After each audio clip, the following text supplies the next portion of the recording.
कल्पना करा, 800 वर्षांपूर्वीचा तो काळ.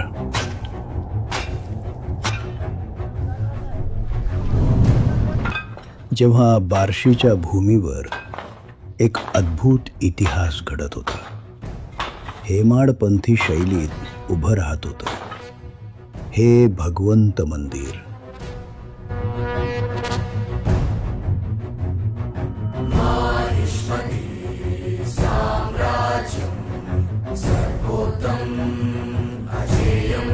राजा अंबरीश यांच्या भक्तीनं प्रसन्न होऊन स्वतः भगवान विष्णू येथे प्रकट झाले आणि तेव्हापासून भगवंत म्हणून येथे वास करू लागले.